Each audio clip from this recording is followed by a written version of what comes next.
Apoptosis की morphology की तरफ। Due to the lack of time ये बोर्ड पर लिख दिया।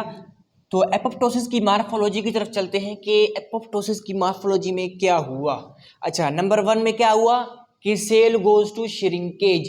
सेल क्या हुआ? सेल श्रिंकेज की तरफ गया। Got it. अच्छा, नंबर 2 में इओसिनोफिलिया बिकम मोर। जब eosinophilia become more then what? Pyknosis. क्या हो गया? पिक्नोसिस।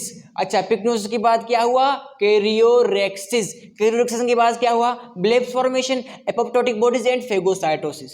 अच्छा, लुक एट हियर। जब एपोप्टोसिस हो रहा था, मैंने बताया कि जो ऊपर से डोमेन बन रहा था, नीचे से साइटोक्रोम सी बन रहा था, तो ये क्या हो रहा था?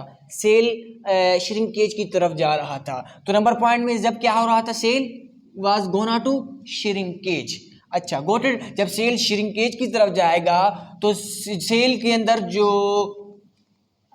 अंदर जो इओसिनोफिलिया है, जिसको हम इओसिनोफिलिया कहते हैं, साइटोक्रोम जो सेल के अंदर होता है, ठीक है, वो क्या हो रहा था? इओसिनोफिलिया बिकम मोर, यानी ये क्या हो रहा था? मोर, गाढ़ा हो रहा था। अच्छा, उसके बाद क्या हो रहा था? पिक्नोसिस। पिक्नोसिस में क्या हो रहा था कि सेल के अंदर जो न्यूक्लियस जो है वो क्या हो रहा था? कंडेंसेशन। क्या हो रहा था? पिक्नोसिस में कंडेंसेशन हो रहा था। अच्छा, उसके बाद कैरियोरेक्सिस में क्या हो रहा था? कि फ्रेगमेंटेशन। जब पिक्नोसिस में क्या हुआ कि जब ये जो है बिल्कुल कंडेंसेशन हुआ इधर, देन व्हाट्स हैपन? कैरियोरेक्सिस। जब ये हो गया देन क्या होगा कि ऑब्वियसली क्या होगा? कैरियोरेक्सिस में फ्रेगमेंटेशन हो जाएगी, न्यूक्लियस की फ्रेगमेंटेशन होना स्टार्ट हो जाएगी। और जब फ्रेगमेंटेशन स्टार्ट हो जाएगी न्यूक्लियस की, then what will happen? Then bleb formation acore.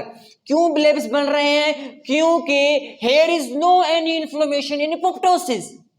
Goat it. जब एपोप्टोसिस में इन्फ्लेमेशन नहीं है देन ऑब्वियसली ब्लेब्स तो फॉर्म होंगे ही सेल में।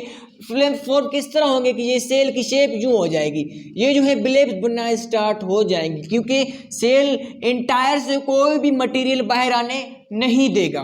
Got it. Apoptotic bodies.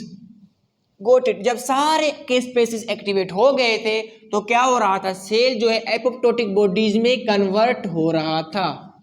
Got it. Cell apoptotic bodies में कन्वर्ट हो रहा था, एपोप्टोटिक बॉडीज में। अच्छा, जब एपोप्टोटिक बॉडीज में सेल कन्वर्ट हुआ देन क्या हुआ कि मैं बताया जब वहां पर जो मेम्ब्रेन के नीचे जो प्रोटीन था फास्फेटाइलसीरीन, वो क्या हुआ? फ्लिप होने की वजह से वो बाहर हुआ। जब वो बाहर हुआ देन क्या हुआ? उनकी इनगल्फमेंट हो गई बेचारों की। क्या हुआ? इनगल्फमेंट हो गई। तो यानी यहाँ पर सेल की डेथ हो गई।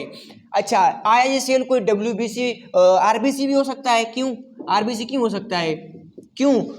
क्योंकि इतने सेल्स हैं सारे, इन सब में के बीच में एक सेल की अगर डेथ हो तो ये होगा एपोप्टोसिस।